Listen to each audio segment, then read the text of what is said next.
दोस्तों जरा इस फोटोग्राफ को देखिए जिसका नाम है the pale blue dot. Now I am sure कि इसे देखकर 90s के किड्स को अपना बचपन याद आ गया होगा। अब ऐसा मैं इसीलिए कह रहा हूं क्योंकि ये फोटोग्राफ इतनी पुरानी है कि हम में से कईयों का तो तब जन्म भी नहीं हुआ होगा। 14 फरवरी 1990 को वॉयेजर 1 स्पेसक्राफ्ट ने इस फोटोग्राफ को धरती से 600 करोड़ किलोमीटर दूर खींचा था। इस फोटोग्राफ में आपको जो पिक्सल से भी छोटा सा ऑब्जेक्ट दिख रहा है ना, वो है हमारी पृथ्वी, और ये पृथ्वी की आज तक की सबसे दूर से ली गई एकमात्र फोटोग्राफ है। अब दोस्तों इतने से डॉट में जो कुछ भी समाया हुआ है वो फिलहाल तक यूनिवर्स में जिंदगी का एकमात्र ठिकाना है और हम सभी का घर है। इस फोटोग्राफ को साल 1990 में कार्ल सैगन के रिक्वेस्ट पर खींचा गया था और इसके जस्ट 34 मिनट बाद वॉयेजर 1 के कैमरा को हमेशा के लिए बंद कर दिया गया था और तब से लेकर अब तक वॉयेजर 1 लगातार स्पेस में आगे बढ़ता जा रहा है। 5 सितंबर 1977 को लॉन्च हुआ ये स्पेसक्राफ्ट आज पृथ्वी से 2400 करोड़ किलोमीटर दूर पहुंच चुका है और स्पेस में इंसानों के द्वारा भेजा गया सबसे फारदेस्ट ऑब्जेक्ट भी बन चुका है। अब दोस्तों इस स्पेसक्राफ्ट ने अपने 45 सालों के सफर में कई रिकॉर्ड्स तोड़े हैं और आउटर स्पेस की कई इनक्रेडिबल फोटोग्राफ्स भी ली है। पर जानते हो कि वॉयेजर 1 के कैमरास पिछले 32 सालों से बंद क्यों हैं?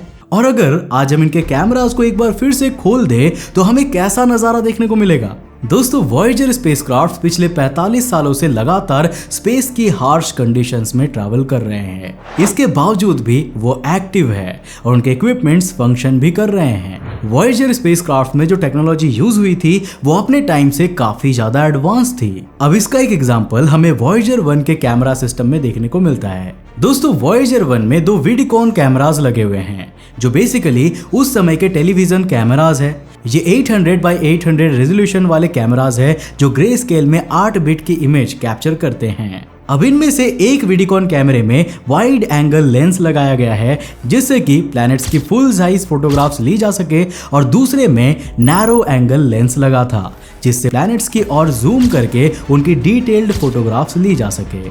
अब इन कैमरास में पूरा ऑप्टिक सिस्टम इंस्टॉल किया गया था जिससे कि हम कलर्ड इमेजेस हासिल कर पाए। अब ऐसा करने के लिए बहुत ही चतुराई से कैमरास के बाहर एक रोटेटिंग फिल्टर व्हील लगा हुआ था। इसमें ऑरेंज, वायलेट, ब्लू और ग्रीन कलर के फिल्टर्स थे एंड ऑब्वियसली एक फिल्टर से ग्रे स्केल फोटोग्राफ भी ली जाती थी। अब जरा इसके कैमरास की फंक्शनिंग को एक एग्जांपल की मदद से समझिए। अब मान लीजिए कि सामने की ओर जुपिटर प्लैनेट दिख रहा है जिससे लाइट रेज रिफ्लेक्ट होकर कैमरा की ओर आ रही है।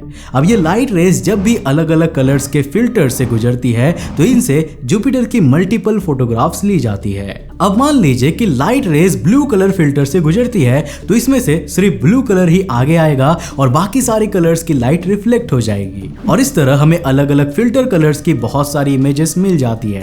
और जब इन सभी इमेज को एक साथ कंबाइन किया जाता है तो ये एक कलर्ड इमेज देती है। अब वॉयेजर 1 के कैमरा सिस्टम की तरह हमारी आंखों में भी 3 कलर फिल्टर्स होते हैं, रेड, ब्लू और ग्रीन। अब आपने एक्सपीरियंस किया होगा कि जब हम अपनी आंखों को रब करते हैं तब हमें सामने दिख रहे ऑब्जेक्ट के अराउंड कुछ कलर्ड लाइंस दिखने लगती है। दरअसल ये इन्हीं कलर फिल्टर्स के कारण होता है।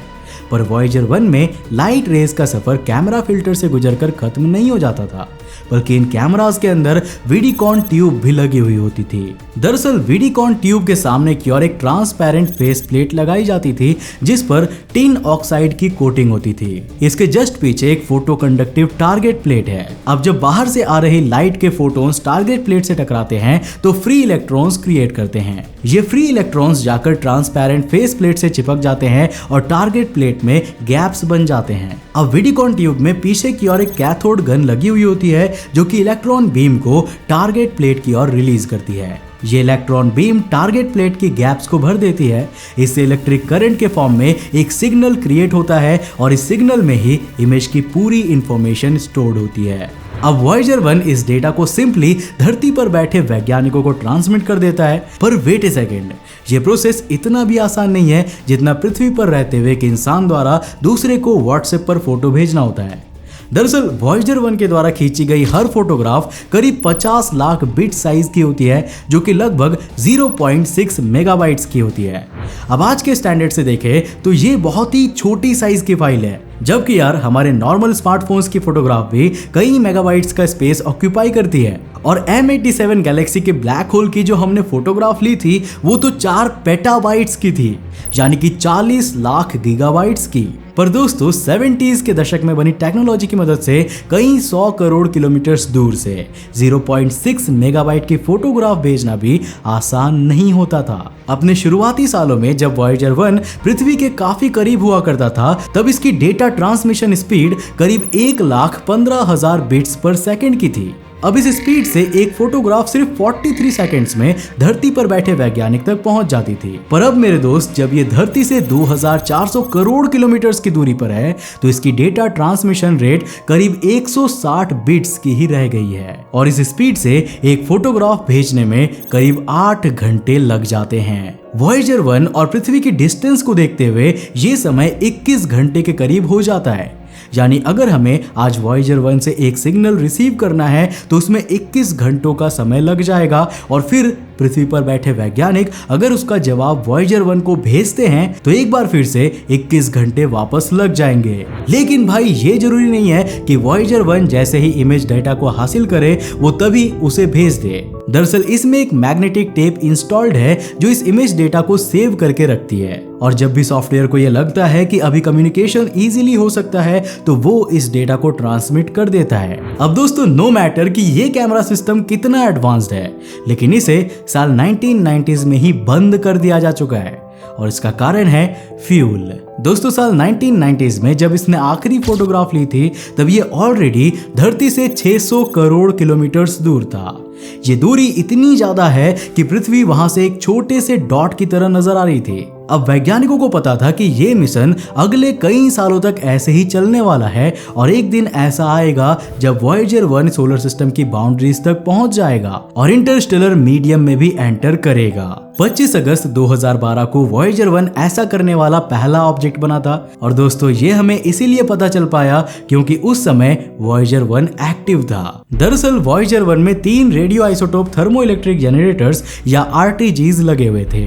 इसमें बेसिकली होता यह है कि रेडियो एक्टिव मटेरियल से एनर्जी को हासिल करके इलेक्ट्रिसिटी को बनाया जाता है और फिर उसी इलेक्ट्रिसिटी से स्पेसक्राफ्ट की फंक्शनिंग चलती है। अब जब इसे लॉन्च किया गया था तब इसका पावर आउटपुट 470 वाट हुआ करता था, पर रेडियो एक्टिव मटेरियल से मिलने वाली एनर्जी समय के साथ साथ डीके होती जाती है और इसीलिए इसका पावर आउटपुट भी 4 वाट पर ईयर के हिसाब से डिक्रीज होता जा रहा है और आज ये सिर्फ 249 वाट पर आवर को प्रोड्यूस कर रहा है, जो कि पहले से 43% कम है। अब वॉयेजर 1 का कैमरा सिस्टम अकेले ही करीब 42 वाट पावर को कंज्यूम करता था, पर कैमरे के अलावा भी इसमें 10 और साइंटिफिक इंस्ट्रूमेंट्स लगे हुए थे। अब अगर स्पेसक्राफ्ट के एसेंशियल इंस्ट्रूमेंट्स को एक्टिव रखना था तो हमारे सामने हाई पावर कंज्यूमिंग इंस्ट्रूमेंट्स को बंद करने के अलावा और कोई भी दूसरा ऑप्शन नहीं था। दूसरे इंस्ट्रूमेंट्स को स्टोरेज मेमोरी की कमी ना हो, इसके लिए कैमरा सिस्टम से रिलेटेड सारे सॉफ्टवेयर्स तक को रिमूव कर दिया गया। मतलब कि आज ना तो वॉयेजर 1 का कैमरा ऑन है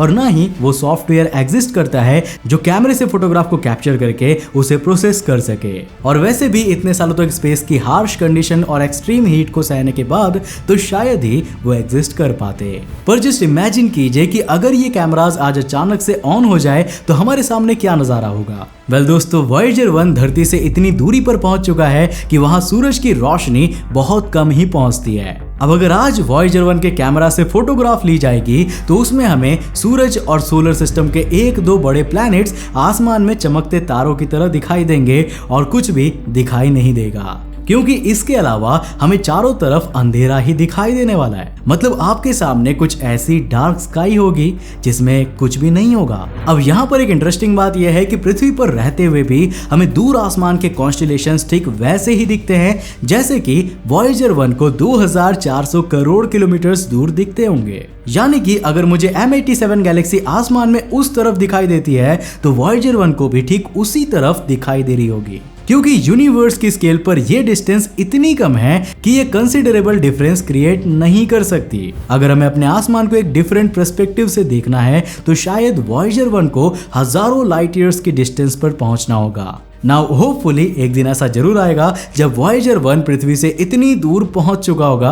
बस दुख की बात तो यह है कि उस दिन तक ना तो मैं या आप जिंदा रहने वाले हैं और ना ही उस समय के इंसान वॉयेजर 1 की नजर से उस नजारे को देखने वाले हैं। वैसे क्या आप जानते हैं कि जब इंसान दूसरे प्लैनेट्स या दूसरे सोलर सिस्टम में रहने लगेंगे तो हमारे बीच कम्युनिकेशन कैसा होगा और इंसानों को कौन कौन सी प्रॉब्लम्स आएंगी? जानने के लिए ये वाला वीडियो जरूर देखना, लिंक ऊपर आई के बटन पर मिल जाएगा। तो दोस्तों आज के लिए बस इतना ही। मुझे उम्मीद है दोस्तों कि आज के वीडियो से आपने काफी कुछ नया सीखा होगा और आपको ये वीडियो काफी ज्यादा इन्फॉर्मेटिव लगा होगा। अगर वीडियो पसंद आया तो लाइक करने के साथ साथ अपने फ्रेंड्स के साथ जरूर शेयर करना। अगर आप नए चैनल पर ऐसे इंटरेस्टिंग वीडियोस को देखना चाहते हो तो इस चैनल को सब्सक्राइब करने के साथ साथ नोटिफिकेशन बेल ऑन कर देना ताकि आप देख सको हमारे वीडियो सबसे पहले। तब तक के लिए बाय, जय हिंद।